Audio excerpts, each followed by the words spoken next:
வணக்கம். ஏன்கே பைசல் ப்ராப்பர்ட்டிஸ். இன்னைக்கு பார்த்தீங்கன்னா அழகான ஒரு தென்னந்தோப்பு ஒன்று விற்பனைக்கு வந்திருக்கு.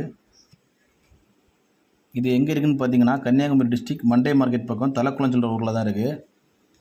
தலக்குளம் டு வெள்ளிமலை போகிற வழியில் தான் நம்ம லேண்ட் லொக்கேட் ஆகிருக்கு. அதாவது வள்ளியாத்து பாலம் இருக்குது. வள்ளியாத்து பாலத்து பக்கத்துலேயே இருக்குது. டோட்டல் ஏரியா எவ்வளோன்னு பார்த்தீங்கன்னா 20 சென்ட்.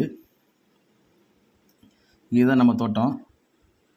எல்லாமே தென்னு தான். அதில் செழிப்பான கண்டம். பக்கத்துலேயே ஆறு ஓடுது. ஆனால் தண்ணிக்கெல்லாம் எந்த ஒரு தட்டுப்பாடும் இல்லாமல் நல்ல செழிப்பான கண்டம். தென்னெல்லாம் பார்த்திங்கன்னா நல்ல காய்க்கக்கூடிய தென்னுகள் தான். கொஞ்சம் வேலை செய்தால் போதும், நல்ல காய்க்கும். இந்த லேண்டுக்கு அவங்க கோட் பண்ணுற ப்ரைஸ் எவ்வளோன்னு பார்த்தீங்கன்னா சென்ட்டுக்கு 2 லட்ச ரூபா கோட் பண்ணுறாங்க. யாருக்காவது இந்த தென்னை தோட்டம் வேணும்னா எங்களுக்கு ஸ்க்ரீனில் கொடுத்துட்டு கான்டாக்ட் நம்பரில் கால் பண்ணுங்கள். மேலும் யாருக்காவது இடங்கள், வீடுகள், தென்னந்தோப்புகள் வாங்கணும் விற்கணுன்னாலும் எங்கள் ஏன்கே பைசல் ப்ராப்பர்ட்டிஸை கான்டாக்ட் பண்ணுங்கள். மறக்காமல் எங்கள் சேனலை சப்ஸ்கிரைப் பண்ணுங்கள். நன்றி.